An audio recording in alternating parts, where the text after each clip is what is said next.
听口音，客官好像是南方人。所谓南船北马，想必客官应该是会水的。巧了，在下还真不会水。哼，我等的就是你这句话。雷！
好身手，果然不愧是南侠。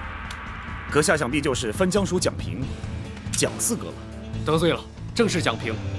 多谢蒋四哥手下留情。若是没有那几根竹竿，詹某此刻早已畅饮着芦花荡之水了。詹大侠神功盖世，这点雕虫小技是难不住你的。好说。不过我的几位结拜兄弟正在前方候着，詹大侠要多加留心。多谢四哥关照，告辞。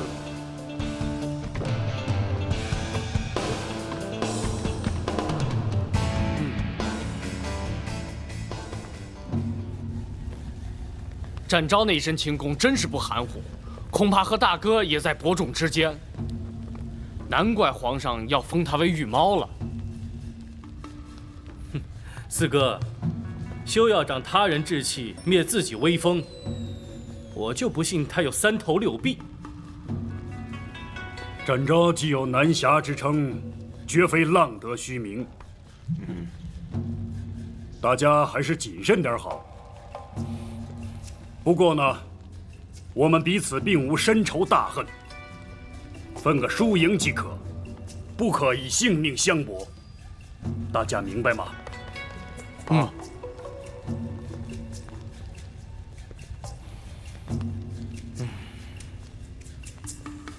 五弟，等他过了三哥那一关再说吧。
阁下好大的力道，詹某佩服。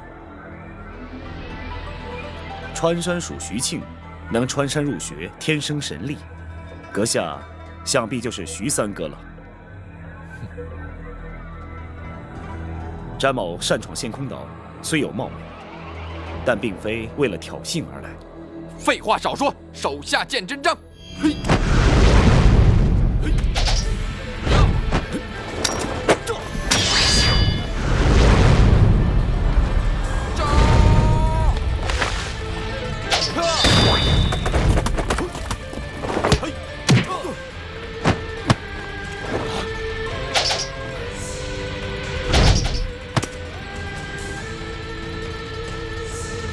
得罪了，展昭，三哥有何指教？小心我二哥的火药地雷。多谢三哥提醒。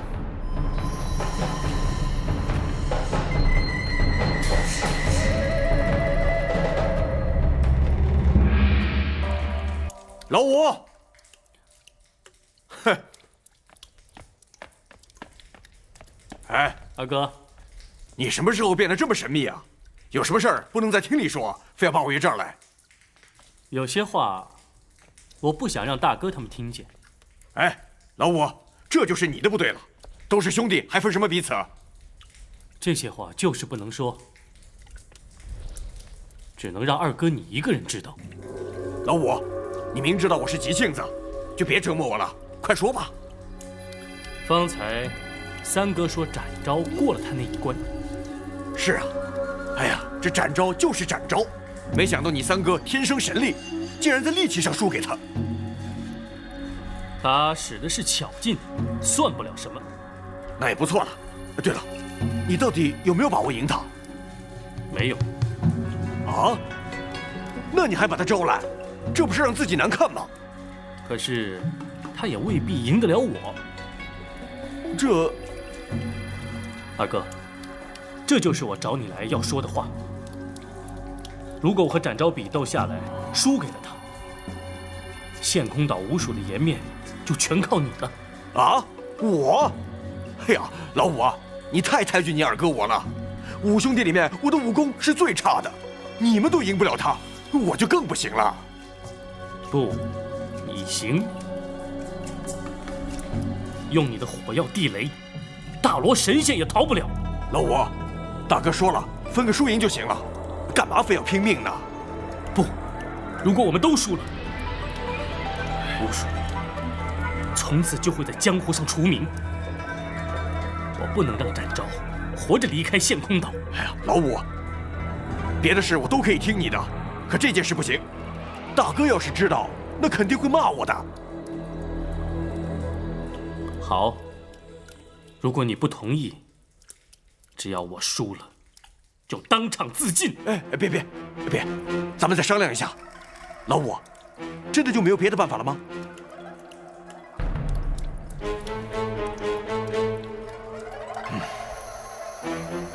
行，那我怎么才能让展昭进我的地雷阵呢？很简单，只要你在我和他决斗的10丈之内布下地雷，倘若我真的输给了他，立刻引爆。啊？什么？那不是连你也被炸成碎片了吗？不这么做，治不了展昭。而且，二哥，我的脾气你清楚。如果败给了展昭，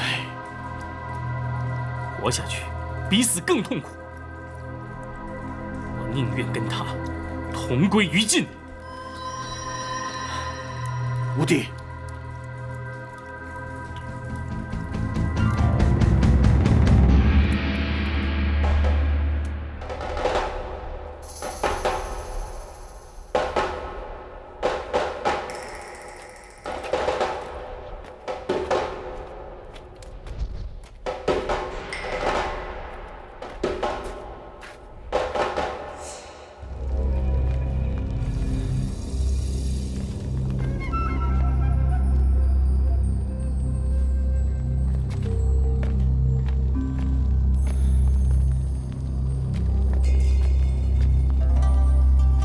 三哥回来这么久了，展昭怎么还没到？这路途不熟，自然是要多花些时间的。大哥，我们要不要到门口去接他一下？展昭怎么说也从远方来，总也是客呀。不错，这样确实有失江湖礼数。他不是陷空岛的客人。话虽如此，可你我兄弟身为山庄之主，这要传出江湖，总会是贻笑大方啊。大哥，我倒配刘叔，逼展昭来陷空岛，就是为了挫挫他的锐气。他既然敢单枪匹马来，就让他见识一下我们山庄的威风。五弟，你这争强斗胜的脾气，就不能改一改吗？啊？如果改了，我就不叫金毛鼠白玉堂了。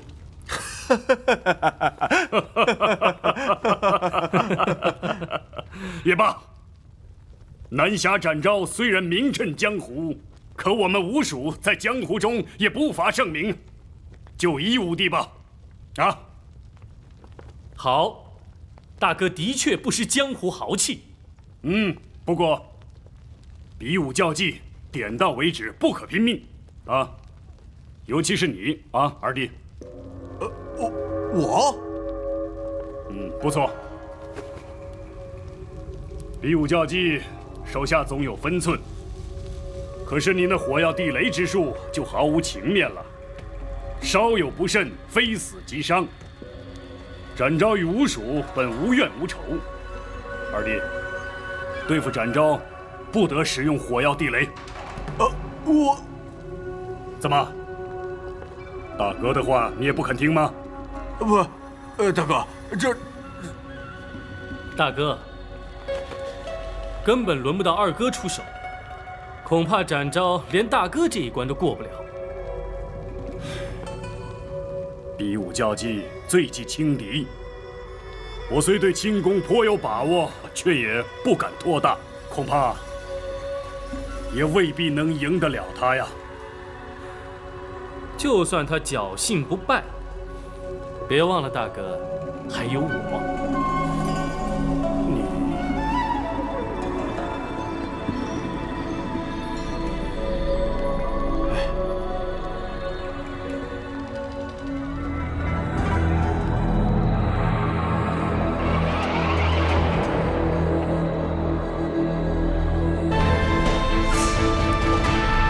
启禀庄主，展大侠到。有请。是。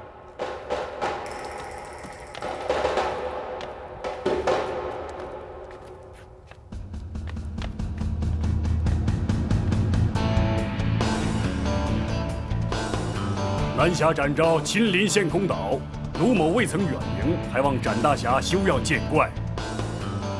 詹某不请自来，失礼之处，还请庄主海涵。好说好说，来，请坐。庄主请。请。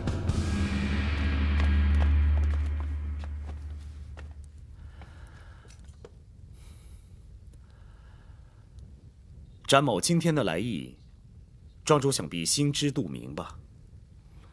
不错。请恕詹某直言。詹某与吴蜀无仇无怨，纵有冤仇，也应该依江湖规矩，而不该惊动官府。更何况是皇宫大内。不知卢庄主对此有何说法？展大侠应该心中有数，我弟这么做就是为了御猫二字。御猫二字对詹某毫无意义，对吴蜀兄弟更无不敬之心。还请诸位明鉴。可我们五弟却不这么想。白兄可以对展某不满，却不应该惹上官家。五弟的行事的确有些莽撞了，但我卢某兄弟五人同生一气，自当力挺。展大侠若有所责怪的话，我们兄弟共同承担。吴蜀兄弟重情重义，江湖皆知。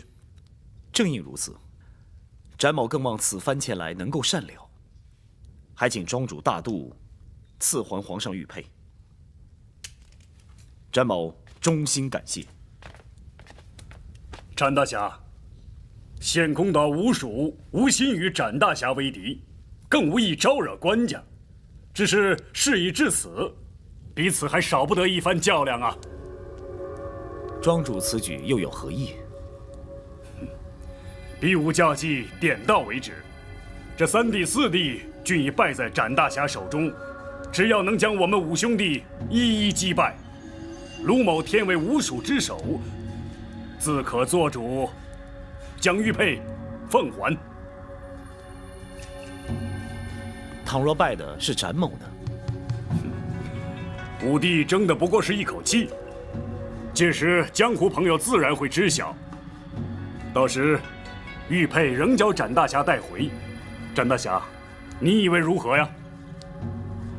既然如此，恭敬不如从命。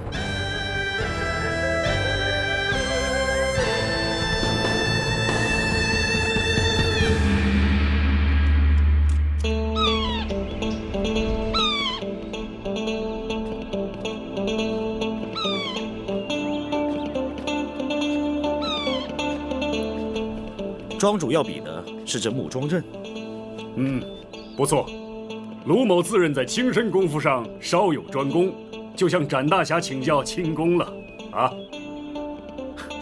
钻天鼠一身轻功独步江湖，展某有幸得以见识，可不知道要如何比法。你我2人分居庄头，相互追逐，以先落地者为败。倘若僵持不下，岂非胜负难分？那倒容易，我们燃香为祭，1炷香之内若不分胜负，展大侠恐怕不能视为过关。展某明白了。不过，这木桩我浸淫多年，怕是对展大侠有所不公啊。无妨，展某尽力就是。好，不愧是南侠展昭。3弟4弟，燃香。是。庄主，请。请。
展大侠身手不错，庄主也不差。注意了！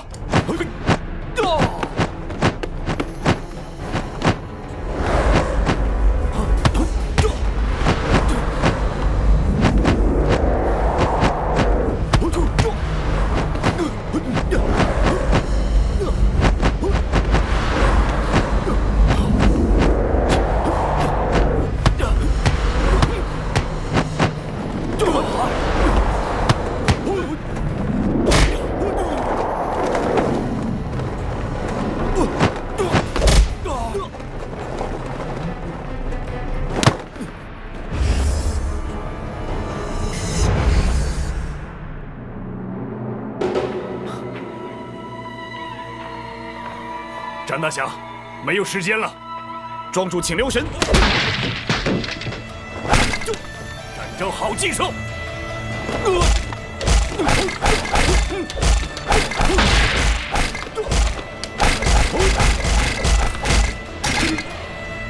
跑腿。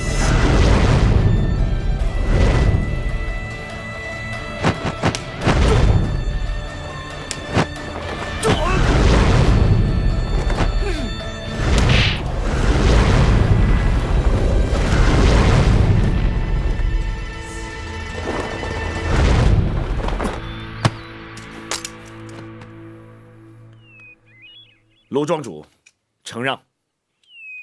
卢某输的是心服口服。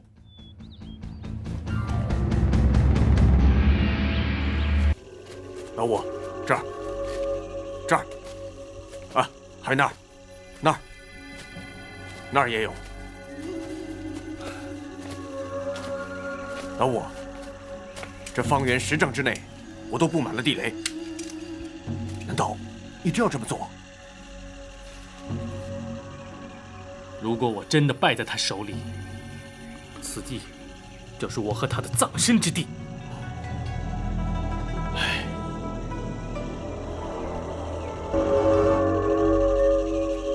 展大侠果然名不虚传，不过卢某武弟在我兄弟之中武功最高，展大侠却未必能够轻易过关呐。锦毛鼠白玉堂武功精湛，名震江湖。詹某无心与白五爷较量，若白五爷肯赐回玉佩，詹某敏感五内。展昭，我入宫盗佩为的就是你，你既然来了，这场比斗就免不了。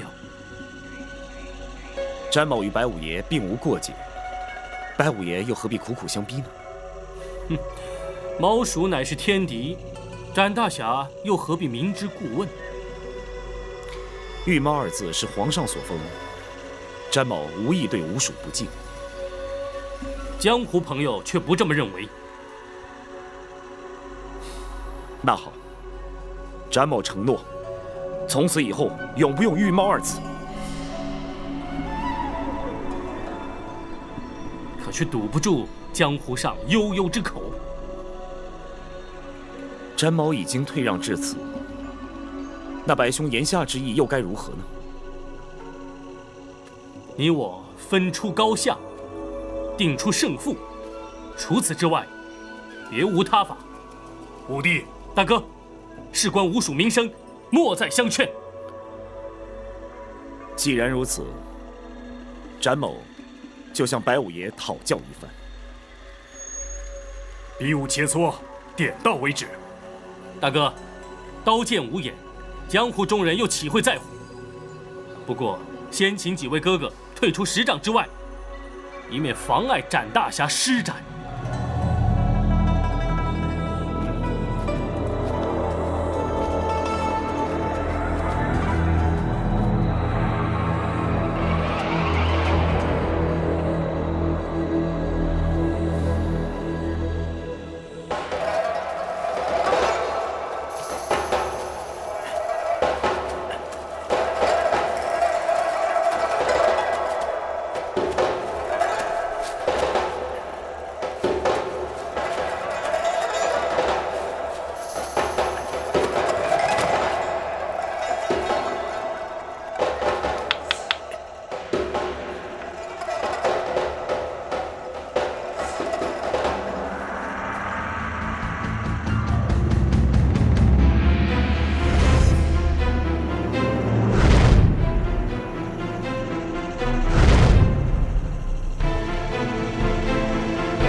展昭，你这是什么意思？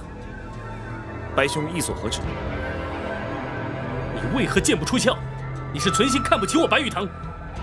白兄误会了，既是切磋比试，又何须兵刃相见呢？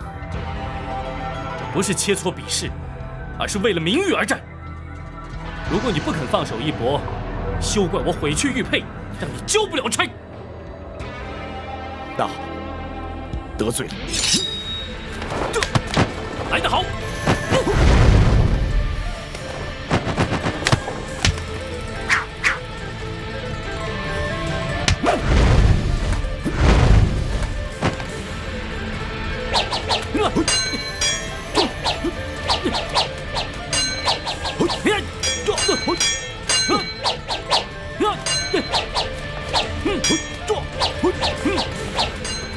这下有热闹看了，我也想看看究竟谁比谁强。展昭似乎未尽全力呀、看这形势有点怪。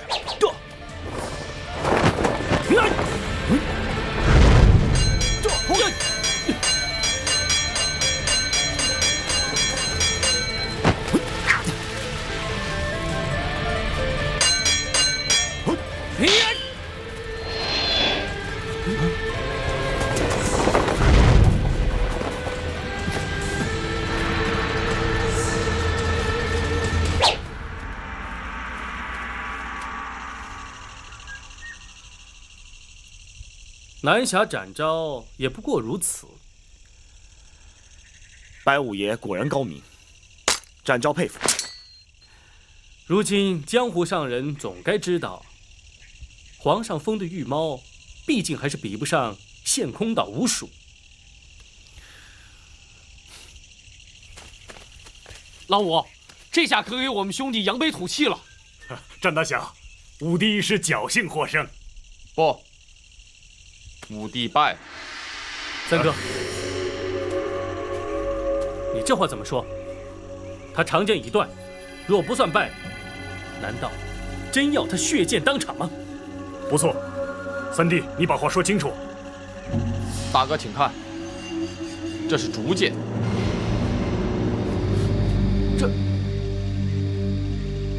展昭，各位，请听展昭一句肺腑之言。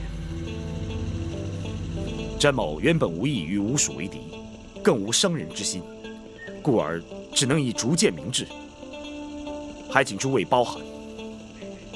武帝，展昭，你白兄，同是武林中人，江湖同道。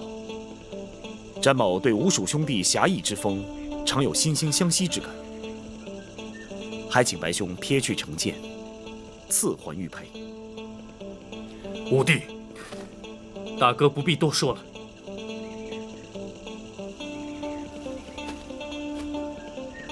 二哥，我来了，我来了，老五，你赢了。不，啊，我输了。不过，不是输在技不如人，而是输在气度。南侠之所以称为侠，我白玉堂今天总算见到了。白玉堂输的无话可说。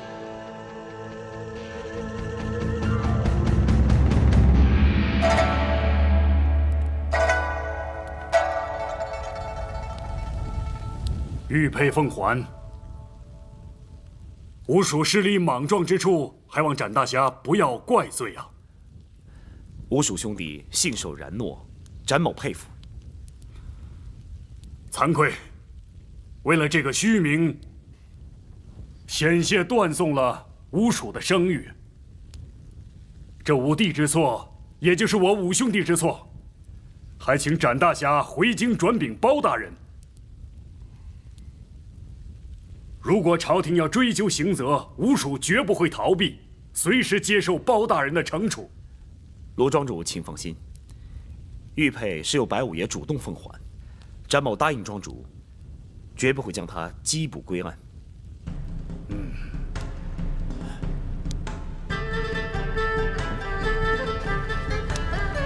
怎么不见白五爷？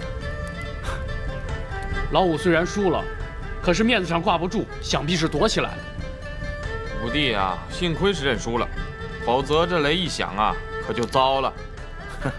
在韩二哥的火药地雷阵前，恐怕展某也难以幸免啊！哎，不，展昭，别再提了，这事儿本来就不光彩，如果要再提的话，我也得找地方躲起来了。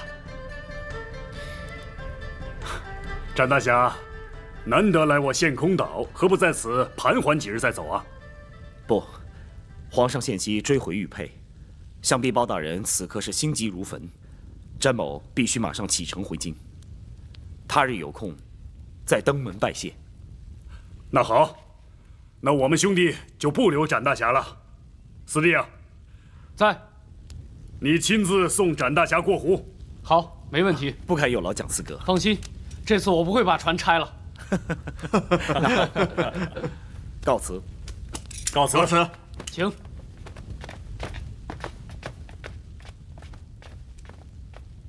这展昭果然是个英雄豪杰呀！哎，二哥，五弟要是没认输，你真也抱着地雷？这个嘛，哎，我可是告诫过你，不准用这地雷啊！啊，哎呀，我就实话跟你们说了吧，反正五弟也不在这儿，我埋的呀，那根本就是空地雷，它没装炸药啊！你呀！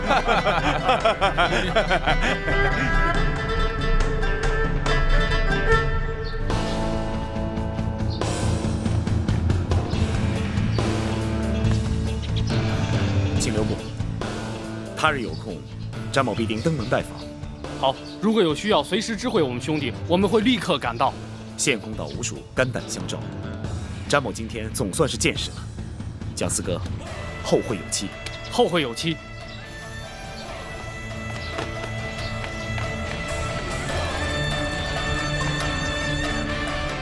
好一个羽毛展昭，在下心服口服。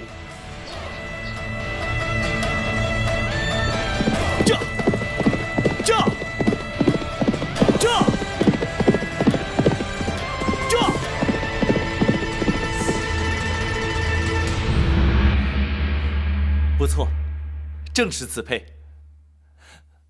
抱请平身。谢皇上。恭喜皇上，玉佩失而复得。是展护卫追回来的？是。展护卫安在？为何不随包青一起入宫呢？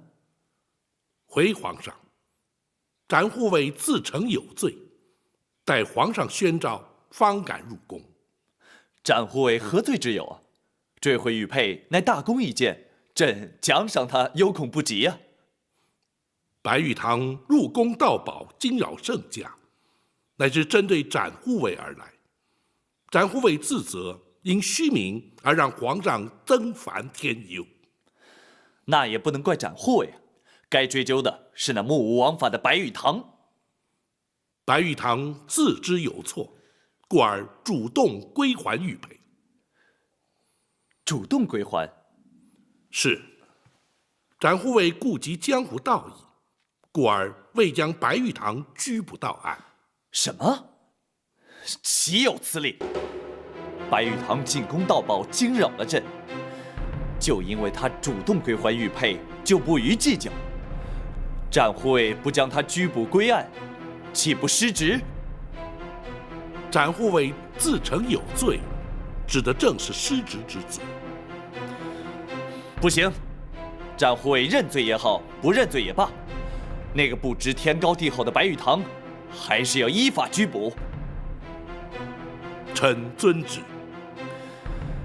至于展护卫，皇上，展护卫追佩有功，赶请皇上恕其失职之罪。是啊，若不是展护卫独闯贼窟，这方玉佩恐怕永远追不回来了。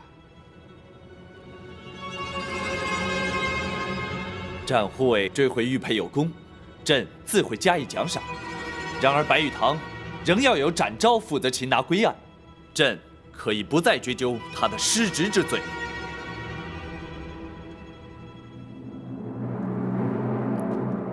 皇上坚持要展护卫把白玉堂抓回来。我不会去抓他。可是你若不抓，皇上是绝不会善罢甘休的。那只有听凭皇上了。展护卫，大人，我亲口答应过卢庄主，不会将白玉堂缉捕归案。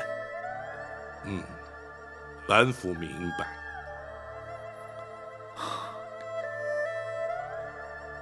那大人打算如何向皇上回复呢？本府尚无对策。可是，展护卫，老夫人一案，展护卫可都明白了。公孙先生已对属下说了，真没想到世上竟会发生这种事情。不错，的确很难让人置信。此案才是当务之急。是否将白玉堂拘捕到案，已经不是那么急切了。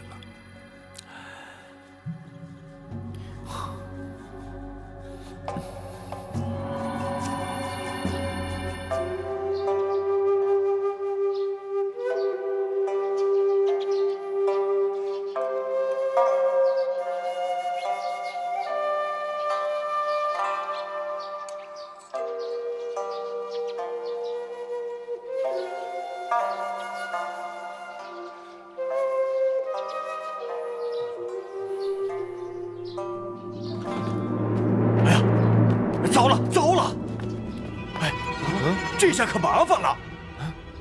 二弟呀，什么事你慢慢说。老五他走了。走了？去哪儿了？他留了封书信，你们自己看吧。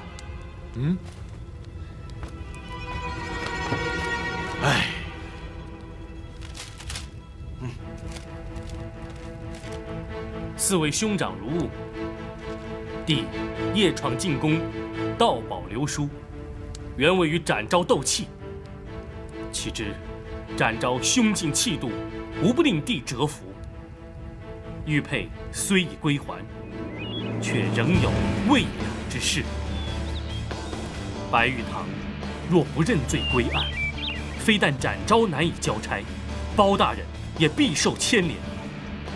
弟一错不能再错，决意前往开封府投案。一人做事一人当，此去无论包大人如何惩处，均与四位兄长无关。切勿以弟之生死为念，玉堂百败。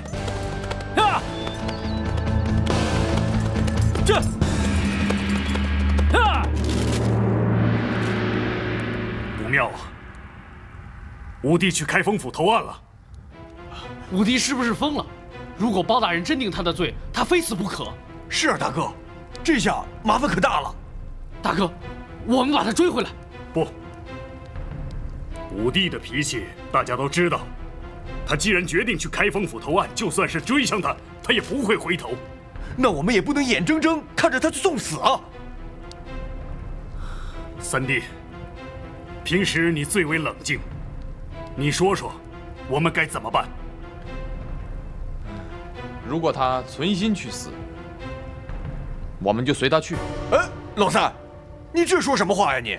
是啊，三哥，我们是磕过头的结拜兄弟，说什么也不能不管呀。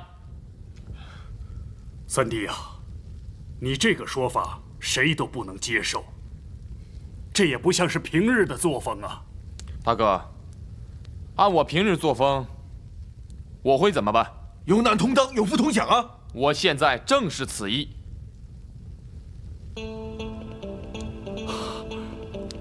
对，三弟说的对。不求同年同月同日生，但求同年同月同日死。武帝犯了错，也就是我兄弟的错。武帝如果被处死，我们也一起死。好，老三，我们一起啊，陪老五去开封府自首。老四，你怎么说？能不死当然最好不过。啊？不过要是非死不可，那就死吧，反正一起作伴。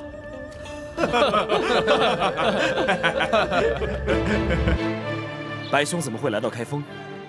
寻詹某何事？白玉堂来找的不是你，那白兄要找的是包大人。找包大人有事吗？白某是来向包大人投案。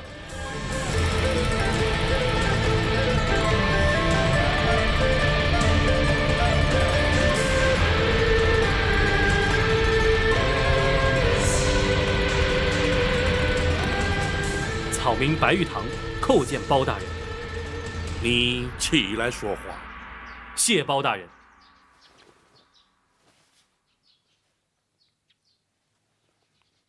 你是来向本府投案的？白玉堂私闯进宫，盗走玉佩，请包大人依法治罪。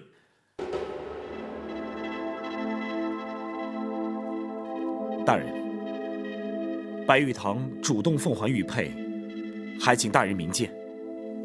展昭，你不必替我说好话。玉佩虽已交还，刑责还是要追究，否则包大人也难向皇上交代。本府如何向皇上交代，不劳你操心。且让本府先来问你，你可知道，进宫盗佩，惊扰圣驾，依法论罪，乃是杀头之罪。白玉堂既然敢前来投案，就不怕杀头。好气度！然而你明知必死，为何还要前来？大人，我不来投案，大人也会发出海捕公文，行闻天下，抓我归案，不知是也不是？不错，本府职责所在，理当如此。然而，以天下之大，江湖之广，你若是藏匿不出，要想抓你，也未必能够如愿。你又为何要前来自投罗网？好汉做事好汉当，白玉堂不想连累他人。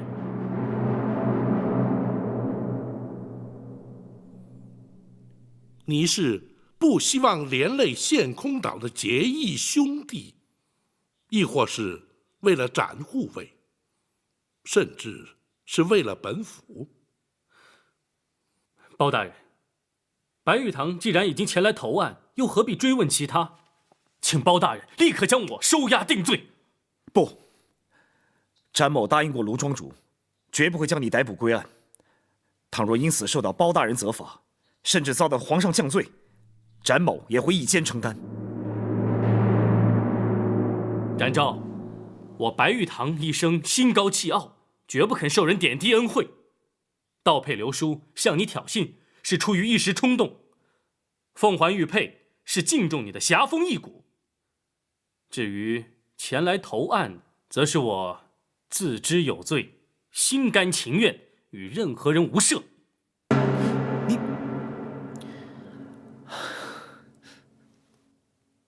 大人，公孙先生，本府自有定论。是。白玉堂，你盗佩流书，还佩投案的来龙去脉，本府已然明了。然而，要如何处置于你，待本府斟酌之后，自会有所决定。在此之前，你必须留在府中，不得擅离，随时听候本府传唤。草民遵命。大人，那白玉堂的身份是？无需关押，也不必监管。他若有逃脱之意，又岂会前来投案？白玉堂，本府所言是也不是？包大人明鉴。王朝马汉在，给白玉堂安排住所，要好生对待。是。谢包大人。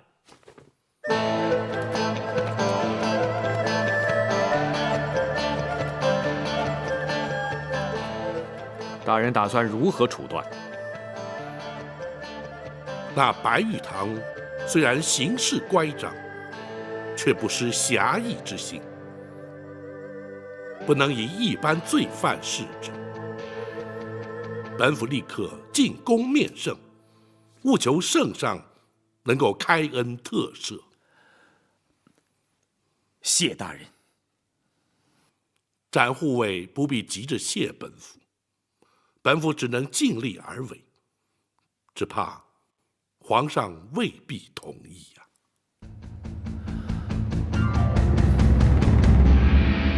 不行，那白玉堂夜闯进宫，根本就没有把朕放在眼里。朕有什么理由赦免他的罪？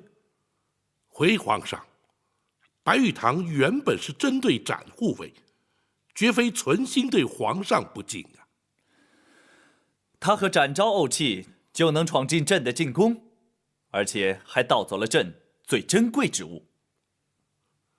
玉佩也已由白玉堂主动奉还，而且丝毫无损。那又如何？倘若白玉堂主动前来投案，皇上可否开恩特赦？就算他主动投案也没用，否则岂不是毫无国法？皇上，国法不外人情，以情度法，以法治国，方是国法之真意。臣恳请皇上法外开恩。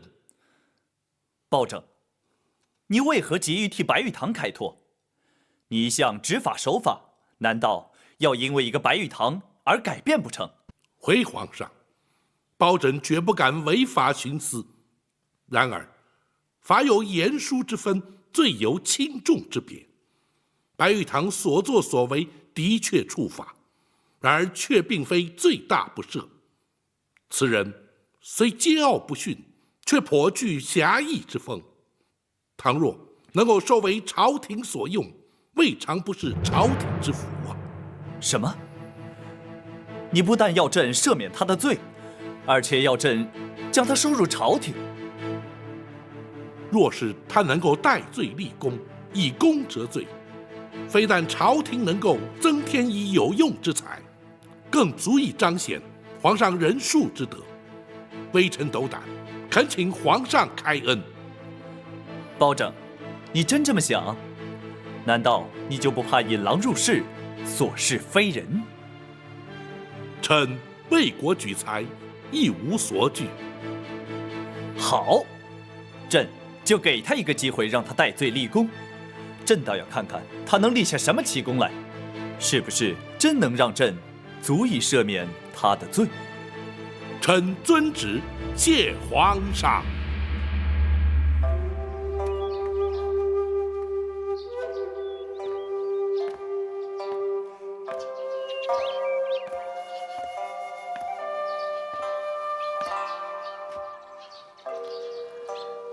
白兄何苦来开封府呢？白某不能不来，否则永远也不能安心。我说过我会一肩承担的。展昭，虽然比武较技我承认输了，但是并不表示我肯接受你的保护。我明白。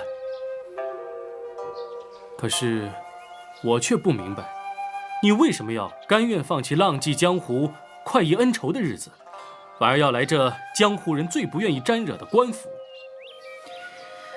我自己也问过自己很多次，结果呢？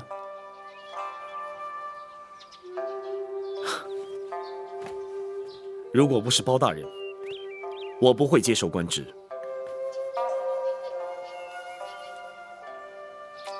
包大人真如民间传说，是个铁面无私的清官？不错，像包大人这种清官，并不多见。如果我不帮他，这世上蒙受冤屈的百姓，恐怕永远也没有昭雪的一天。你不但侠气过人，连这悲天悯人的胸怀，都让我自愧不如。如果你愿意，也可以为朝廷尽一份力。不可能，这一辈子我都不可能进入官府。而且你别忘了，我还是戴罪之身。你放心，包大人一定会有办法，让你免除罪责。你这么信任他？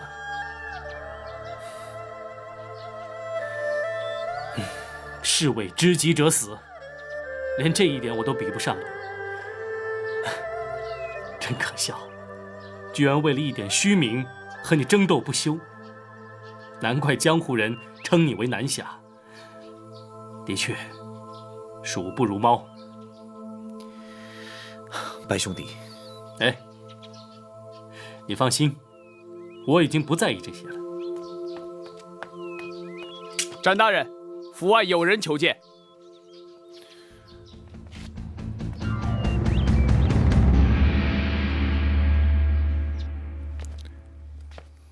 大人，皇上答应让白玉堂戴罪立功。不错。大人打算让他立什么功啊？势必得是让皇上能够认可的大功才行。本府请公孙先生前来，正是为了此事。哦，可是那白玉堂无官无职，眼前又无重大刑案待办。哎，有了。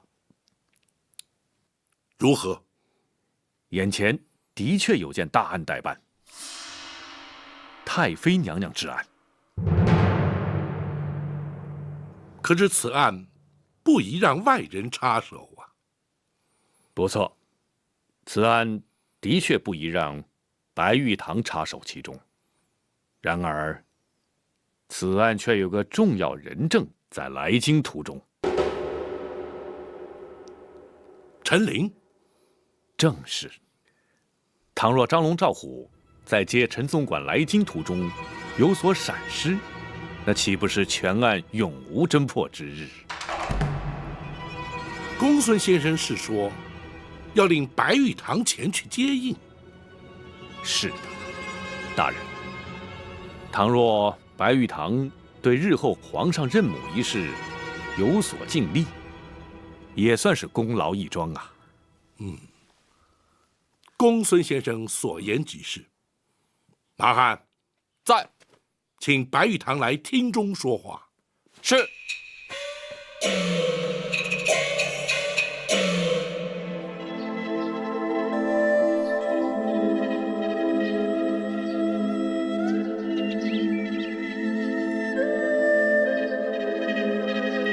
白玉堂，你看谁来了？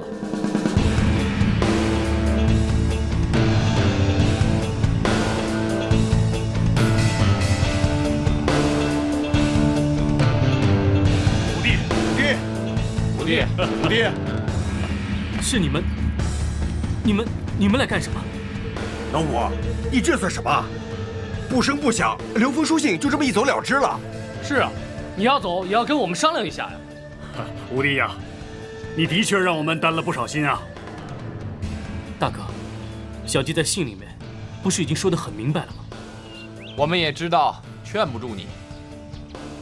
既然如此，几位哥哥又何必赶来？很简单，如果你决心前来投案，我们就一起来陪你。大哥，如果你要是杀头，我们几个就一起陪你掉脑袋。后事啊，我们全都交代好了。你们，五位请放心，包大人会有合理的决断，还请静待结果。展大人，大人请白玉堂厅中说话。既然五位都来了，一起去见包大人吧。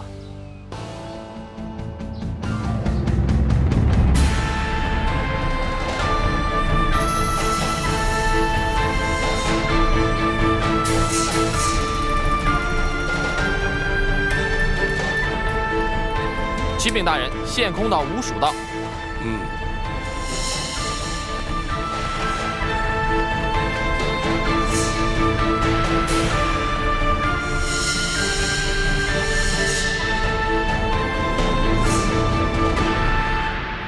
叩见包大人。五位请起。谢包大人。卢方率献空岛吴蜀向包大人投案请罪。白玉堂进宫盗宝，你们4人有何罪之有？回包大人，我们兄弟5人同生一气，生死相依。倘若武帝有罪，我等情愿同罪。江湖中人难道都如此义气？回大人，江湖中人义字当先，对他人来说或许言过其实，可献空岛吴蜀却称得上是义薄云天。所谓儒者以文乱法，侠者以武犯禁，如今看来，却也未必尽然。白玉堂虽莽撞处罚在先，却勇于认罪于后。你们兄弟4人，虽未处罚，却因义之所至，甘愿同罪。若依本府，吴蜀当为无义。谢包大人谬赞。大人，莫非皇上赦免了白玉堂之罪？不，本府虽对武艺赞誉有加，但白玉堂犯法却是不争事实，自当泾渭分明，不能混为一谈。包大人言之有理，我们兄弟听候判罚。白玉堂虽有罪在身，但皇上以人数为怀，其以戴罪立功。若能将功折罪，或可免去刑责。这如何戴罪立功？还请包大人明示啊！公孙先生，是。大人正在追查一桩重大案件，唯一的关键人证不日便到达京城，唯恐在途中遭奸人灭口，所以请你们吴蜀保护进京，这便是大功一件。草民兄弟5人愿听包大人差遣。好，本府已派人前去接人，公孙先生自会说明接应之道。时间紧迫，即刻启程。是。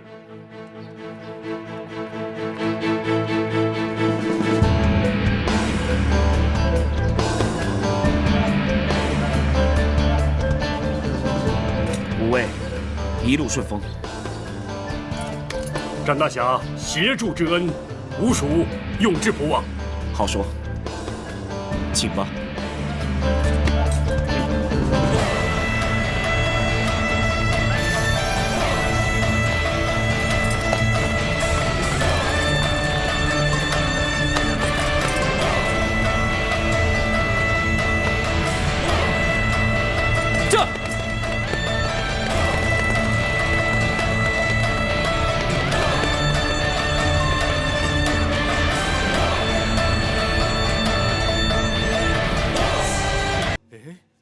不对呀，当年那场大火，它烧得也太凑巧了。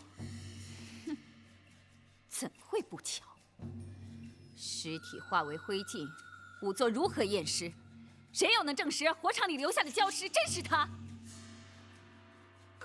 可是，那冷宫里的总管秦凤也烧死在里面啊，他总不会连自己的命也不要吧？哼，难说。可是，当年去执行先皇赐死令的是陈琳呢，他应该最清楚上吊身亡的是谁呀？除非，这根本就是陈琳的主意。为什么要这么做呀？为什么并不重要，重要的是他知道了些什么。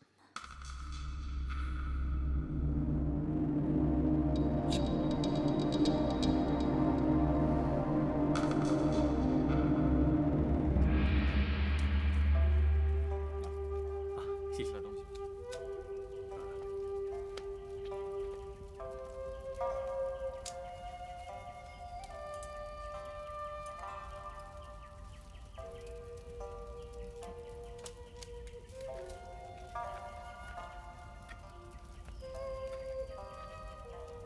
公公，吃点东西吧。对，吃喝完毕，我们还要赶路呢。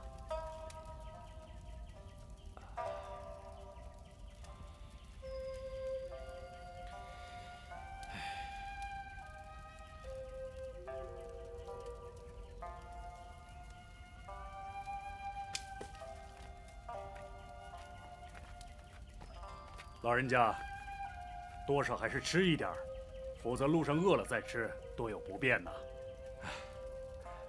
多谢几位英雄前来护送，实在是愧不敢当啊。您是包大人的重要人证，在下兄弟奉包大人之命前来保护，又何必言谢？对了，什么案子要你作证啊？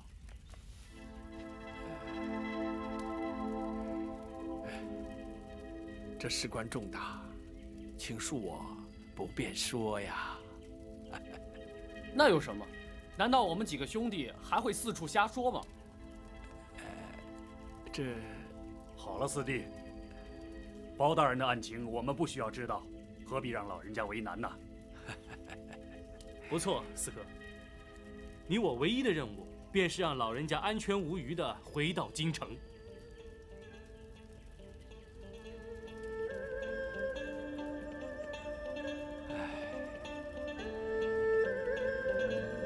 娘娘，八王爷虽然地位崇高，却无职无权。就算他们靠八王爷撑腰，恐怕也动不了娘娘，翻不了案。不，八王爷乃是赵氏皇族族长，皇族中人无不以他马首是瞻。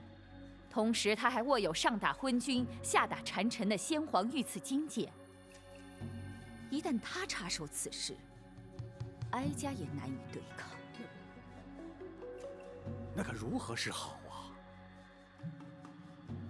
八王爷之所以被尊称为贤王，乃在于他处事公允、依法讲理。若是无凭无据，他也不会插手。娘娘啊，20多年都过去了，不会有证据留下来了。哼，没有物证，却有人证。娘娘是说李贵妃？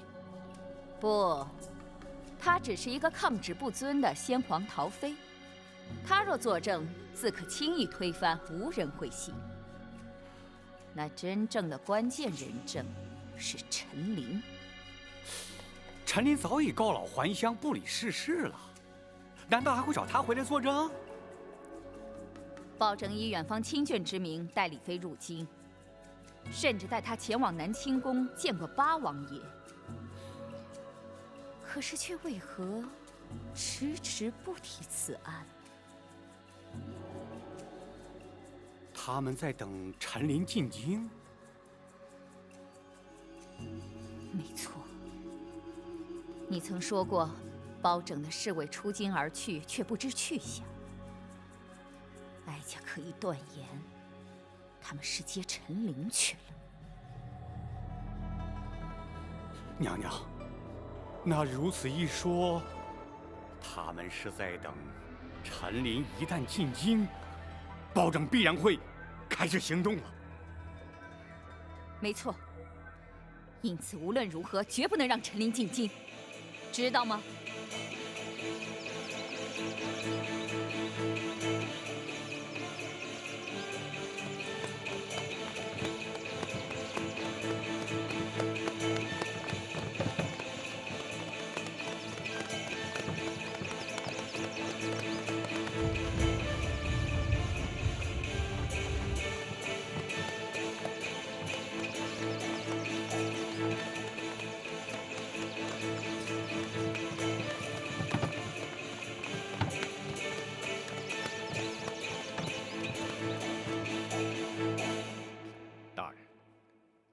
老夫人的康复情形很好，现在已安然入睡。太后的疑虑未消，危机随时会现，虽在府中，仍需严加防范呢。是。王朝马汉带人在厢房外守护，展护卫则藏身暗处，紧急之时可立即支援。好，此时不能出半点差错，否则非但不能替老夫人平反，甚至可能因此而惹祸上身。是，学生会多加留意。陈琳何时可到？依行程估算，明日便可抵达。倘若太后对老夫人疑心不减，甚至可能连陈琳回京都会被他们察觉。万一……大人无需担心，献空岛无属可抵数百精兵，保陈总管回京，必定万无一失。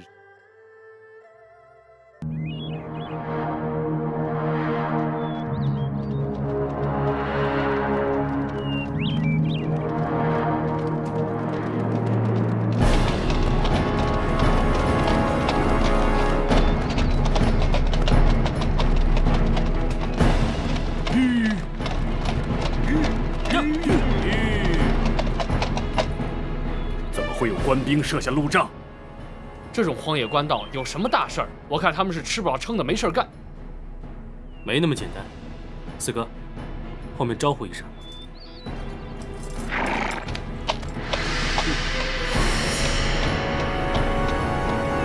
你们过来，接受盘查。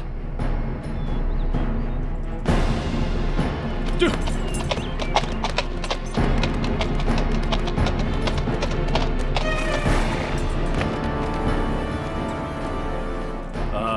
这位长官，我们只是路过。本官奉令追查亲密要犯，任何人都要经过盘查。倘若我们不往前走呢？不走也得查。倘若我们不让查呢？大胆！你们敢抗拒盘查，本座立刻下令拘捕你们送官。凭你们还办不到？你去吧。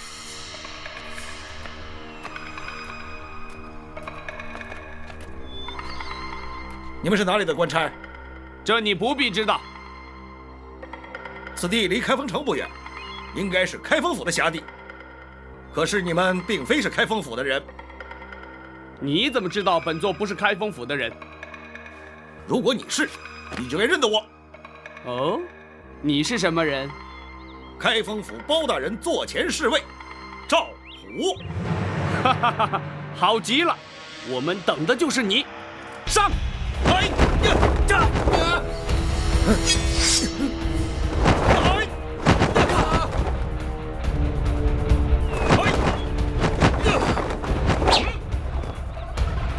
我就知道你们不是真的官兵，果然没有料错。我要的是马车里的人，识相的立刻离开，还可以保一条活命。既然你们不是官府中人，想必是来自江湖。不过，如果你知道我们是谁，恐怕就不敢这么说话。哦，阁下又是什么人呢？金毛鼠白玉堂。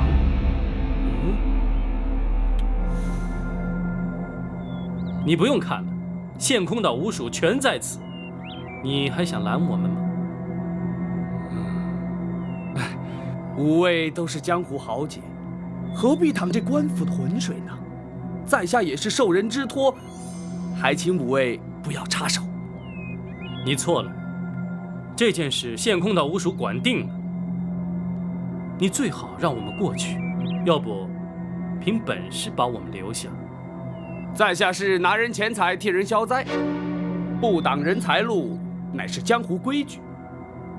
彼此日后还要再见面吗？不，像你这样只管拿钱办事，不问是非黑白，根本就是江湖败类。谁说要跟你再见？白玉堂，你不要敬酒不吃吃罚酒。哼，白某人偏偏就是这个脾气。你吴蜀再有能耐，也未必敌得过我人多势众啊。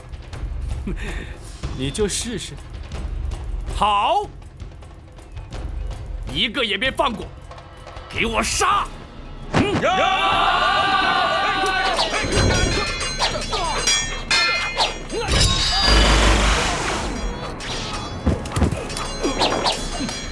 闯！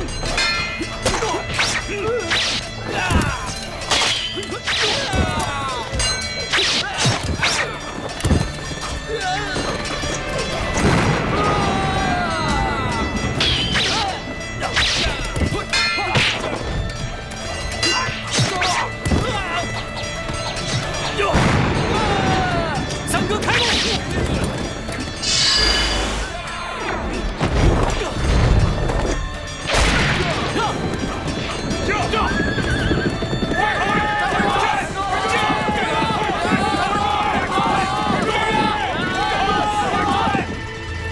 什么？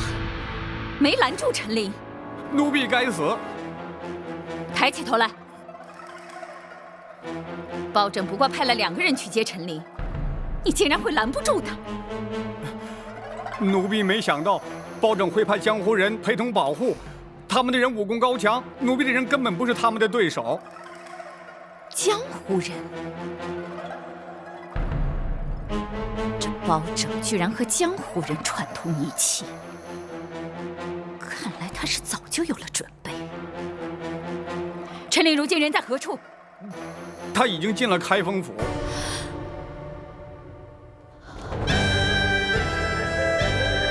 包大人，陈公公辛苦了。不，包大人信中所说之事，关乎至深至大，咱家哪怕跋山涉水，也要立即赶得来呀。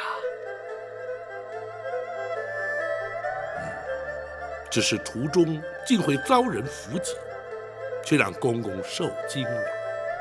没事，有陷空岛5位英雄保护，咱家安全得很。包大人，那位真的在开封，而且正在府衙之中。包大人，能否让陈琳立刻前去拜见？不急，老夫人正在午休，公公也稍事梳洗歇息，稍待，本府自会陪公公一道前去，如何？咱家随时静候包大人通知。张龙赵虎，大人，大人，领陈公公客房休息，并请陷空岛武艺厅中说话。是。谢包大人。请。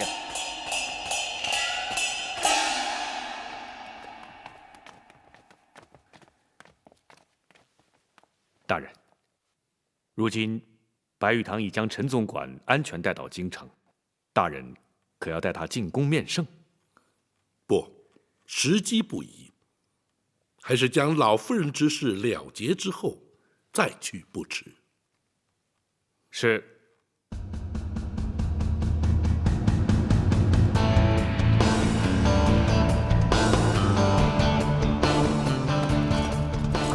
见包大人。无畏秦旗。谢包大人。陈公公安然抵京，吾谓功不可没。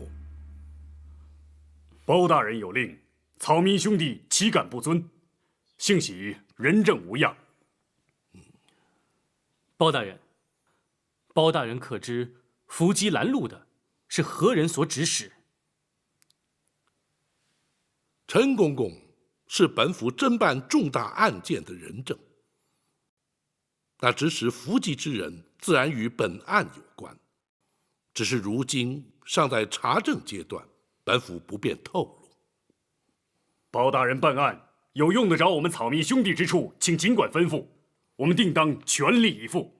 对，包大人只要招呼我们一声就行。不敢有劳五位，此案牵涉太广，五位不宜介入。包大人，你也太瞧不起我们了。有我们加入，保证能帮包大人立刻破案。二弟，不得无礼。二哥，包大人不要我们介入此事，必有缘由，我们听命就是了。哎，并非本府不愿领情，只是无谓介入，虽然对本案有所助力，却也可能因此而引人注意，反而有碍办案，届时岂非适得其反？包大人，可否听白玉堂一言？请讲。陈公公返京途中，对方伏击不成，势必会再度尝试。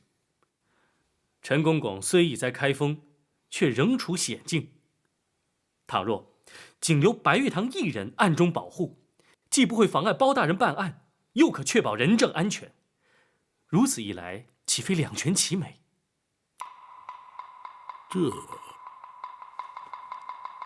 大人，白武侠言之有理。虽然展护卫在府中，毕竟分身乏术，倘若白武侠从旁协助，当可确保无事。大人也可专心办案，而无后顾之忧。公孙先生所言甚是。既然如此，白玉堂一人留下便是。谢包大人。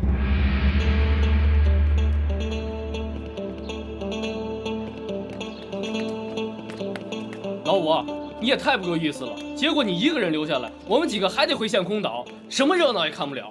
就是啊，我们也不走。你们这是干什么？五弟留下来是对包大人办案有帮助，你们跟着凑什么热闹？五弟留下来不但对包大人有帮助，对自己也好。徐三侠毕竟看得透彻，包大人要白武侠将功赎罪，保陈公公进京。若是再能确保他的安全，日后大人在皇上面前就更好说话了。公孙先生，白玉堂此举并非只为了将功赎罪。哦，我与展昭谈过之后，才明白他投效包大人的原因。南侠都能因包大人为官清正而仗义投身官府，白玉堂为何不能略尽心力？休说只是为了保护陈公公，便是赴汤蹈火，亦在所不辞。白武侠豪情义举，公孙策由衷佩服啊！五弟，大哥可是觉得小弟与之前大有不同？不错。以前你一直心高气傲，更不屑与官府为伍。如今看来，好，做大哥的以有你这样的兄弟为荣。小弟惭愧。好极了，老五，真有你的。二哥也就不再啰嗦了，这就乖乖的回县空岛去。多谢二哥。哎，五位啊，五位，为防人耳目，还请白武侠与各位一起离开府衙，再悄悄转回来，方能收暗中保护陈公公之效。公孙先生顾虑周到，白玉堂谨遵台命。哈哈，告辞。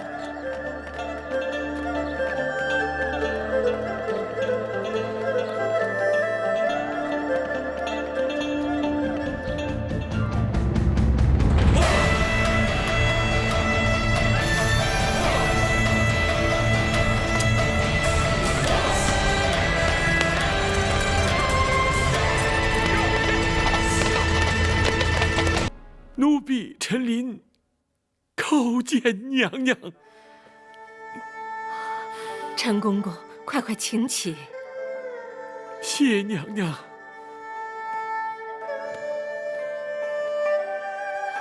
奴婢安排适当，让娘娘流落民间20年。奴婢罪该万死，请娘娘恕罪。公公不要自责。当年若不是公公冒死相救，哀家又岂能活到今天？小太子如今已成为当今皇上，一旦母子团圆，娘娘的旷世奇冤便可昭雪，也不枉娘娘忍辱多年呐。若没有公公的常年护佑，皇上也不能够如此顺利茁壮成长了。赵氏一族亏欠公公的太多了。奴婢不敢鞠躬。陈公公忠心耿耿，皇上也感怀在心，否则也不会以亚父尊称了。哎呀，陈琳一个奴才，有何德何能，敢当此尊称啊？陈公公的忠肝义胆，后世自有公评。眼前本府有若干的不明之处，还请公公示意。包大人尽管提出，陈琳知无不言，言无不尽。好，本府要问的是，当年公公奉旨赐死，却按住娘娘逃出宫去，如此重大之事，为何不向八王爷禀报？八王爷既知狸猫换太子之事，公公为何还要对他有所隐瞒呢？并非咱家不敢禀报八王爷，只是当时时机紧迫，不及禀报。再者，以八王爷的脾气，必会据理力争，而先皇怒气未消，必不听谏。如此一来，反倒毫无退路了。所以咱家本想待事过境迁再禀明八王爷，怎奈娘娘出宫之后，竟断了消息，音信全无。唉，也真是造化弄人。谁知道接应之人会在途中突然病死，哀家因此与秦凤也断了联系。娘娘下落不明，而冷宫的一把火已将假扮娘娘的余中烧得尸骨难辨。当时并无人怀疑娘娘依然健在，斟酌再三，我只得对八王爷隐忍不说。陈公公，后来皇上继位，大权在握，陈公公因何没有伺机向皇上奏明当年往事呢？皇上不明身世真相，对刘后已有母子之情啊。且事隔多年，人事全非，单凭陈琳一人，又如何能将此事揭穿呢？万般无奈，只得告老还乡，远离京城啊。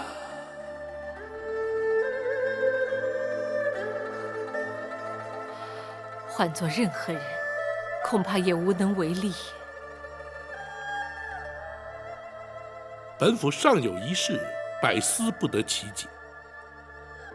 娘娘逃离后宫当夜，冷宫当即遭到火焚，想必不是巧合。不知陈公公可知其中内情？冷宫失火，乃是秦凤自焚呐。你待怎讲？当郭槐验过尸首，离开冷宫之后，咱家愈想愈担忧。没想到，还真的把郭槐给瞒住了。狱中这条小命，总算没有平白牺牲啊。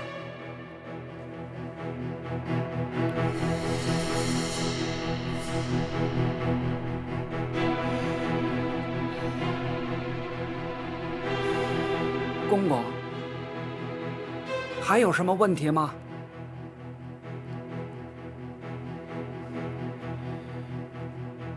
瞒得了郭槐，只说明在后宫没人知道，是于中假扮了李娘娘。那就行了。明儿一早，神不知鬼不觉的，就把这尸首送出宫去了。然后呢？就开封府，收敛，埋葬啊！问题就出在这儿了。开封府必然依法验尸而后埋葬。于中和你我一样都是阉人，可是男女毕竟有别呀。能瞒得过府里的仵作吗？一旦仵作发现真相，必向宫中回报，郭淮还是会知道。哎，怎么办呢？嘿，公公，你有办法吗？百密而一疏啊，如今也无法可施。但愿在他们发现真相之前，娘娘已安全脱身。可是，他们却会找上我们。不错，他一定会将我们举发，公然违抗圣旨，私纵娘娘出宫，恐怕死罪难免呐。秦凤，咱家虽死不足惜，只是却拖累了你呀。不，祝娘娘脱困出宫，乃秦凤自愿。如果因此而丢了性命，也可以和于中作伴，至少不会让他专美于前。好，你们两个都让人敬佩。只可惜，娘娘虽逃出宫去，被扣上抗旨潜逃的罪名，或许永远也没有平反之日了。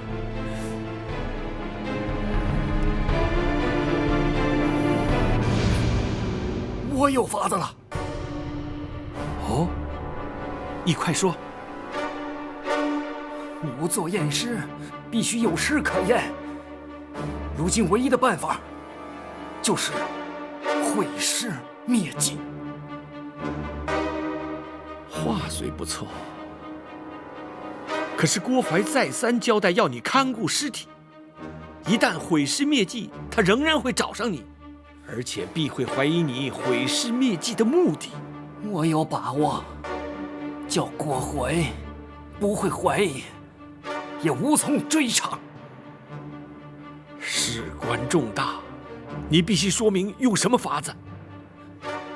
今夜3更，冷宫会有一场大火，火场之中只有2具焦尸，一具是李娘娘，另一具是冷宫总管秦凤。你横竖都是死，就让我死得值得些。秦凤，请受我一拜。公公，只请公公答应我一件事。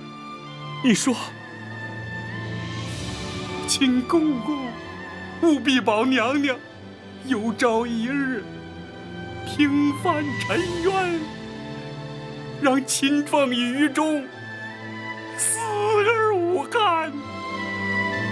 秦凤留下了宫外接应娘娘之人的联络方法，当夜冷宫起火，我没敢去火场，怕的是难掩悲伤露出痕迹。秦凤虽死，却掩盖了真相，没有让郭淮起疑。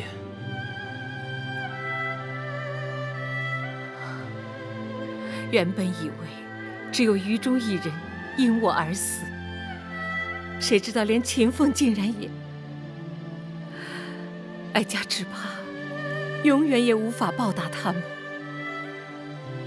娘娘，包人以为他2人死得其时，也死得其所。娘娘若是将他们长记在心，想必他们也能瞑目了。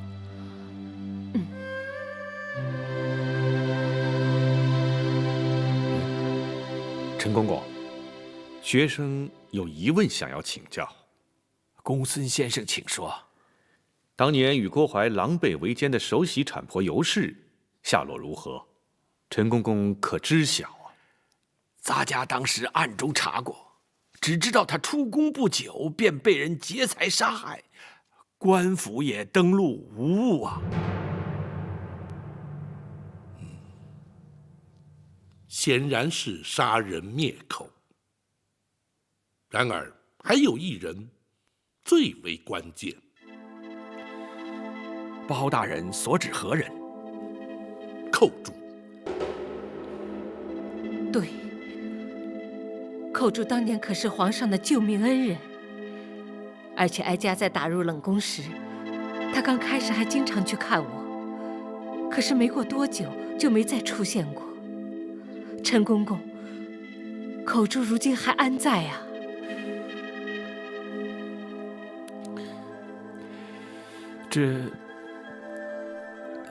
陈公公，寇珠可说是此案关键，对大人平反此案帮助甚大。不错，若是能有寇珠的证词，远胜于其他。莫非寇珠竟然也……